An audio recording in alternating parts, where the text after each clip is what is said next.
I really feel like sports has really taken over my life. I feel like I think about it more than a lot of other things I should really be putting my time into. So I'm gonna use my wise times to talk about it. My name is PK, and I'm gonna take this time to share my thoughts on the current state of the season in the NHL.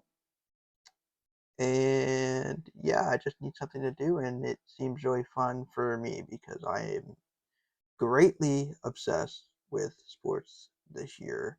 Anyways, my main sport is the NHL, and that's what I'll be talking about today. Uh, on the important things on hot starts, slow starts, and very young cores that I love in the league because I feel like the NHL is going through a new era with new players emerging and changing up the league more than ever because there's a lot more players this year that kind of came out of nowhere, in my opinion. So, anyway, to start off, there's some really hot teams in the league this year. I sat down, I was like, okay, I'm gonna watch. I watched some of the St. Louis Kings game. Uh, I watched Detroit. Was it Detroit versus the Wild last night? Yes.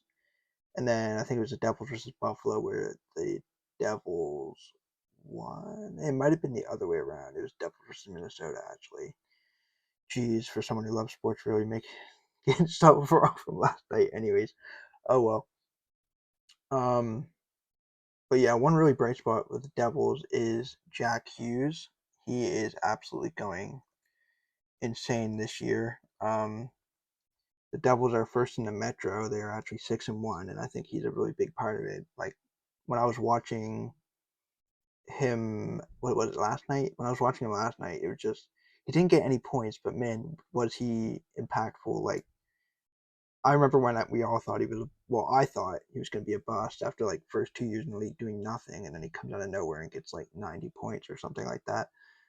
But yeah, he's already up to like 9 points in 7 games with six goals already, 3 power play points and 32 shots. Like he is really doing his all to keep that team in it, as well as Dawson Mercer. He's been really good this year as well. Um, Another team that is on top of the world right now, obviously, is the Vegas Golden Knights. Just everyone in their top six have been like absolutely insane, like just unbelievable. I think they're either first or second in offense in the league right now, right in front of Carolina, I think. But yeah, the not Vikings. Jeez, I'm mixing up football. Uh, the Knights this year are 5-0-2 with 30 goals for already, and a big part of that is Jack Eichel. Really wishing I picked him up in fantasy this year, but oh well. Uh, but yeah, he has in 7 games he has 6 goals and 10 assists for 16 points, which is just insane. Like that's McDavid numbers. Uh, he has 8 power play points, all assists, and then a +7 with 34 shots on goal. Um, yeah, he's just been playing out of his mind. I feel like he was underrated at some point when he was in Buffalo. So it definitely makes sense that he is proving all those people wrong from all those years back then. They also had Stone get injured recently, which surprise, surprise, no one's surprised at all. Um, I think they said he was 1 to 2 weeks, so it should be fine. Luckily, people in fantasy with Shea Theodore gets a huge bump considering he's on power play one now. But anyways, I'm just salty because I just traded him away. Anyways, but yeah, they should be fine. Their team's already stacked as it is, and Mitch Marner is also playing pretty good. Not as good as I thought he would, but still good.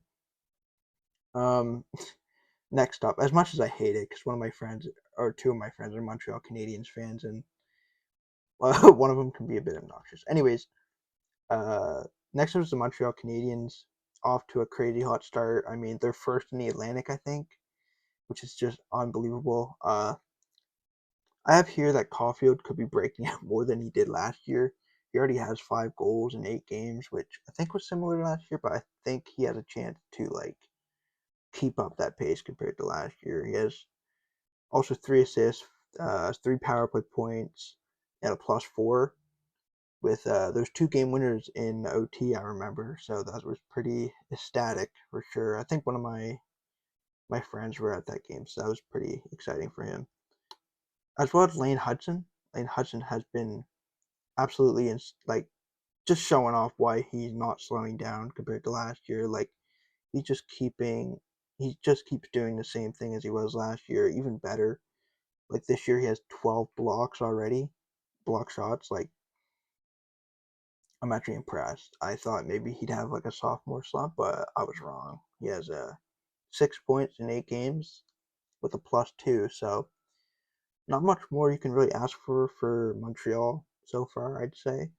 And I mean, Ivan Demidov, even with the Canadian fans treating him like the next coming of Jesus, he's been definitely pretty good. I seen this thing going around, a debate between Sidney Crosby and Demidov, and if they'd trade 1-for-1, and some of them said no, and some of them said yes, which I could see both sides, but I really don't know how they'd feel about that.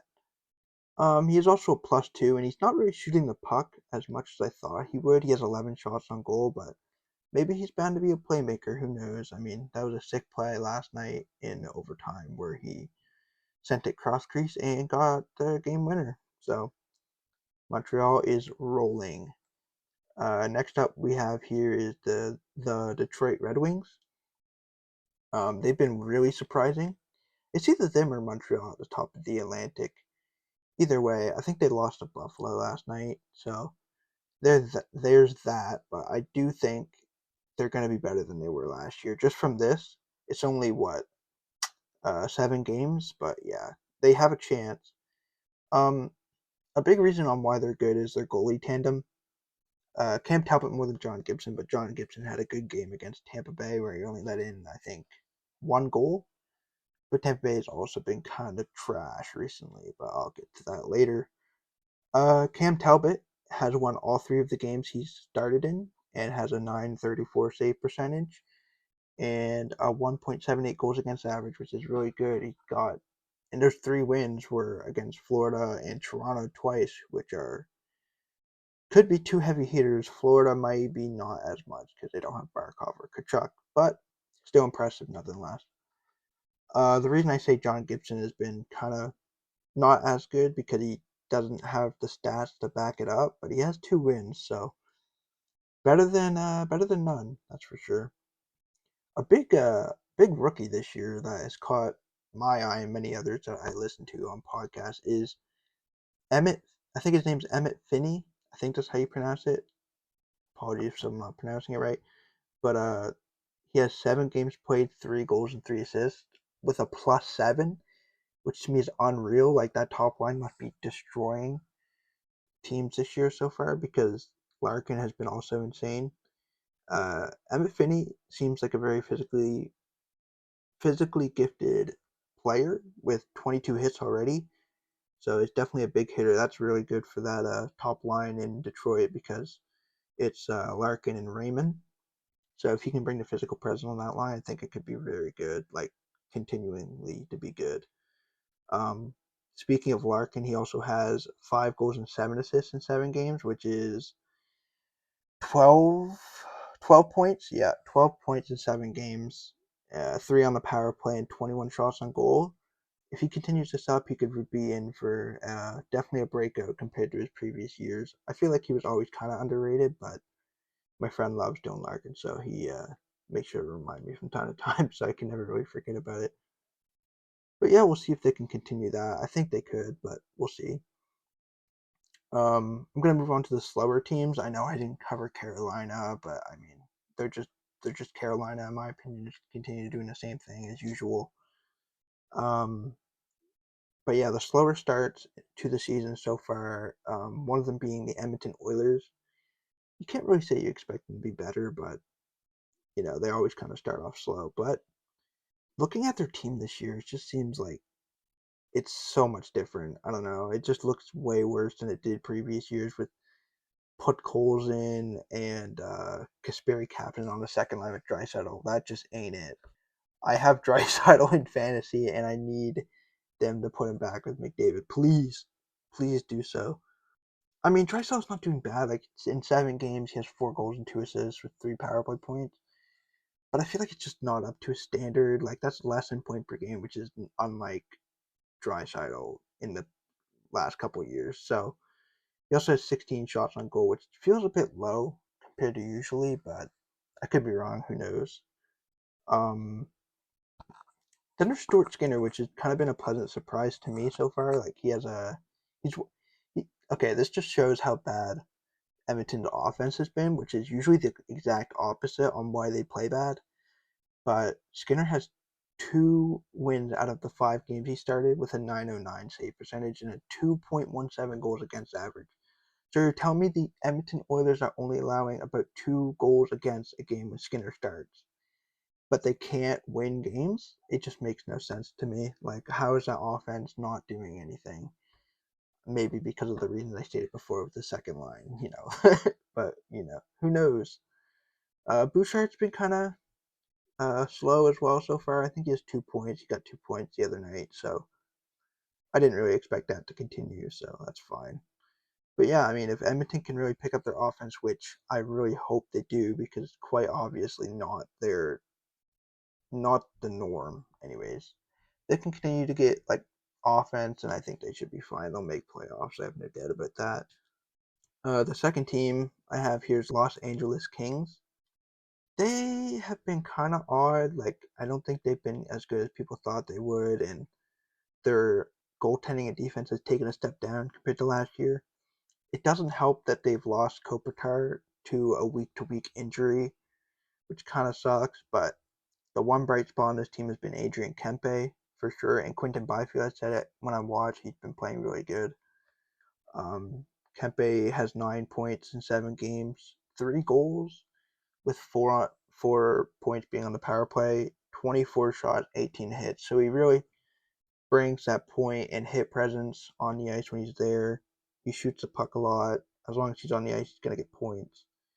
But they need to keep the puck out of the net, which hasn't been the case when it comes to Darcy Kemper and their defense, because Ken Holland decides to take over the Kings and sign Cody Ceci and Edmondson. Like, yeah, I don't think that's a good idea at all, but we shall see how it plays out. Ken Holland is not seen to be that good of a GM in my opinion, so could be signs for the future. Lastly, the team that has surprised me the most for not being good is the Tampa Bay Lightning. Uh, they are not playing as good as they should be. They are last in the Atlantic at 1-3-2, which is so unlike Tampa Bay, but I'm here for it because as a Caps fan, I don't really like the Lightning, but they should be a better team than they are. Part of that's probably because Vasilevsky missed training camp and he is struggling. Like, he doesn't have a single win on the season yet, and he's rocking an 886 save percentage and a 350 goals against average, which it's just not going to cut it when you're Vasilevsky. Anyways, he might be going back to that off season he had 2 seasons ago, but we'll see. Um, Another reason I'd imagine is because Kucherov's been injured. I think he's coming back here soon, anyways. But if he's not already back, I have no idea. Hagel only has 1 assist in 6 games, so that might be a reason as well. He might be bringing down the top six a little bit if he only has 1 assist, but we shall see. Uh, I'd imagine he'd pick it up from last year, but I can't see him getting 90 points like he did last year at all. Like, I could see maybe Tampa being third or wild card in the Atlantic if they can turn it around, but if they don't, I'd love to see a new team like Detroit get in there. So fair enough. They basically just switch spots. One other thing I want to touch on is the fact that the Calgary Flames has not started good at all. I don't have their stats up here on my document, but Dustin Wolf has been a shell of himself. Like last year, I really believe in him. I think he'll pick it up. Like, I really hope so. I love Dustin Wolf, but he can't help his team getting 1 goal 4 times out of the 7 games they've played. Like, that's brutal. I wonder if Calgary's rebuild is finally coming after I thought it was going to come last year, but they definitely played way better than people thought they would. So fair enough. But yeah, I just wanted to add that in there. Kind of forgot about it when writing down my document, but yeah, shout out Flames fans in Alberta. I'm gonna move on to the top players under 23 years old now because I feel like that um, that idea really piques my interest because there's a lot of young players in the league playing really good at the moment. So I'm gonna start naming off a couple, what their points are, and yeah, I think where I think they'll be in a couple of years, I guess. Um, First off, I have Connor Bedard and Frank Nazar. I mean, the Blackhawks are looking way better than people thought. Like, I thought they were going to be at the bottom in the running for Gavin McKenna, but it seems like they're better than they thought. But therefore, I mean, there's only 7 games played, so they could come back down to earth, which I expect them to. They're definitely there's no way they make the playoffs. I just cannot see it. But if they do, I'm sure these two players are going to have something to do with it. Both of them have 7 points in 7 games, which is so much better for Bedard after that horrendous sophomore slump on that horrible Chicago Blackhawks team, I must say. Um, Bedard's also a +3, as well as Nazar with a +4. Nazar also has 3 goals, so shout out those two, and I hope they become the next like Crosby and Malkin or like McDavid and Draisaitl is a bit too much to ask, but like center duos that I find very interesting. I think that'd be fun to watch for the coming years for sure. Um, First of the rookies that I will mention is Matthew Schaefer. He is absolutely unreal. I wanted to trade for him in fantasy, but there's just no way. If he keeps putting up these numbers, like there's no way I can have a chance to like get him because he's been unbelievable. Like he's been like 6 games played. I think he's averaging like 23, 24 minutes of time on ice. Like Patrick Wall believes in this man, and I love it. He has 7 points in those 6 games, so he's over a point per game, and apparently has the most points from a defenseman this year so far, which is just crazy. I'm so happy for him. That's awesome. He has an even plus minus, and he has 19 shots on goal with 3 power play points already. So I think there's big things to come for this kid. He's way better than I expected him to be, and I'm really happy for him. Just seeing him on draft day, like get all emotional. I love that from players. It really shows personality. So yeah, shout out Matthew Schaefer. I love that guy. He's awesome. Thirdly, I have Celebrini and Will Smith. I mean, what's their team like 0-4-2? Like, ugh. I was gonna say sophomore slump until I looked at Celebrini's stats, and he has 6 points in 6 games still. Like, I might have him above Bedard at this point. I remember Bedard was a generational talent, and Celebrini was just like, oh, a first round pick. Anybody could have been, but geez, he has been borderline really good for a bad Sharks team, to be honest. So, and I thought Smith was playing worth. I thought he had 1 point, but I look up he has 4 assists in 6 games. Sorry, 4 assists in 6 games. So shout out to those guys. I think those two are another good pairing. I'm not 100% sure if Will Smith is a center or a winger, but if he's a center, then it's another center duo that could be really good in the coming years. And they're very funny on social media. They're like one of the funniest duos I've seen. So shout out. As I mentioned before, like Detroit and Montreal's young cores are absolutely insane. Like Detroit has Simon Edvinsson, Marco Casper, Emmett Finney now. Morris Sider's kind of like approaching his prime now, but he's still young to me.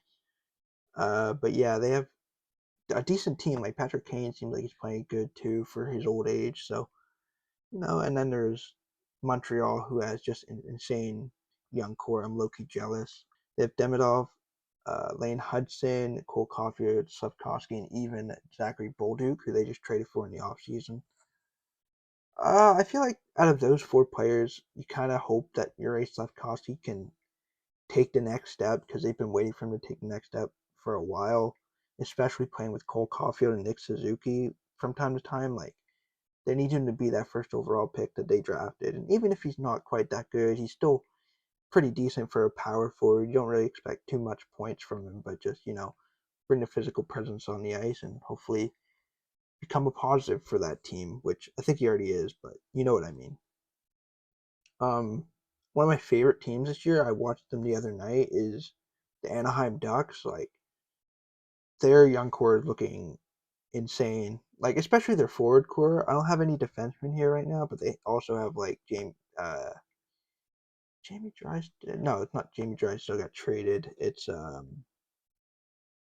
can't think of it on the top of my head right now. I apologize. Anyways, they have Mason McTavish, Beckett Seneca, Leo Carlson, and Cutter Gauthier has been really good this year. Especially like having Chris Kreider on a line with Leo Carlson has really like um, ignited Chris Kreider in a way. He's already had like 3 or 4 goals I think this year, which is really nice.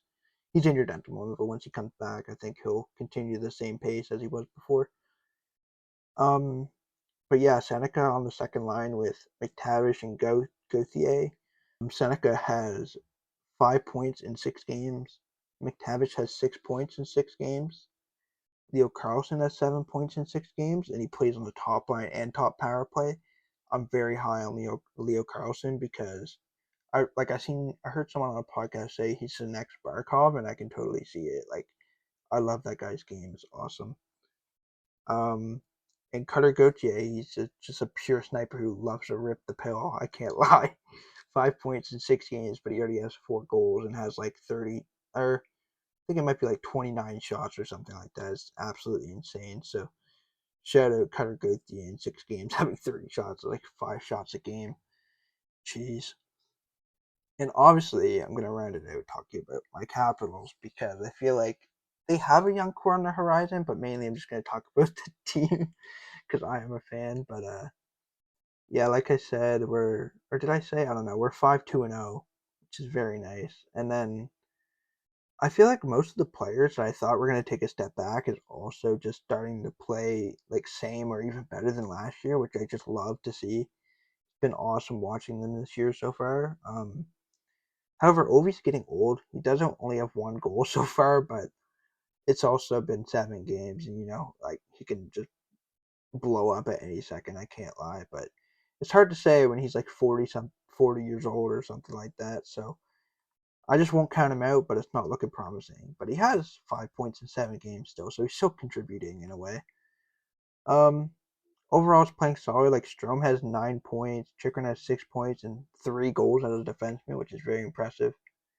Wilson has 10 points, which I really hope he can keep it up. He's on my fantasy team. Please, Lord. And Alexi Protus is like one of my favorite players on the team. He just like he's so big and physical, like fights for the puck. Even 2 nights ago, like he used his stick to like poke it out in front, and then Ryan Leonard buried the goal afterwards. I think it was actually last night. Losing track of time here. Speaking of Ryan Leonard, he's on the third line and second line. He's one of our top prospects. Like I think he's going to be a real problem in the league. Like just watching his release is absolutely insane. Bedard's really changed the way people shot the puck. He has 3 goals in 7 games, which is decent. No assists, but he's a +3 with 16 shots and 14 hits. So he's bringing a bit of everything, like 16 shots, 14 hits, physical. He's kind of small for a power forward, but I think he can fit that category. He could be a really good scoring power forward in the future. I really feel that way. And I think one of the main reasons we've been this good this year is our defense and Logan Thompson especially. Charlie Lindgren I love too. Love that little mustache of his. But yeah, Logan Thompson, he has 4 wins out of the 5 games he started, and he has a 927 save percentage with a 160 goals against average. So I love that for him. That's got to be one of the best Capitals trades I've seen in like my years of living or being a fan because how is Vegas going to give away 2/3 for Logan Thompson? Like that's just insane. And they're on good contracts too. Just loving it. Part of me kind of hopes Ovi retires in the next 2 years. I'm witnessing history. I love Ovi, but like I'm kind of waiting for them like to turn the page into like a new era, if you know what I mean. So that's why I have like Strome, Chicker, and Wilson Protus on there. McMichael has been kind of underwhelming compared to last year, but I think he's just getting a bit unlucky because from watching the games, he's getting scoring chances. They're just not going in. Like he's hit the post a couple times. Like so, yeah. Other than that, I think we're a decent team. They're better than I thought they would be. Honestly, like I'm very happy with their play. I can't lie. I thought they were going to take a step back. In other news, I really think Utah has been really good. I really love their team. I love their new logo, by the way. It's so sick. Stars have kind of been mid. You really hope that Matvey Michkov comes up and does some more because he's been kind of off recently. And I really hope the Minnesota Wild can pick it up because I have 3 of their players in fantasy. So please start being pluses instead of negatives. I mean, the offense has been good, but I had their team as one of the top teams in the league. So you really hope they can turn it around. But yeah. Anyways, I think that's all I got for you today. Um, might make another one of these. Who knows? I think it was pretty fun. So yeah. Have a good day, and I'll talk to you another time, I'm sure.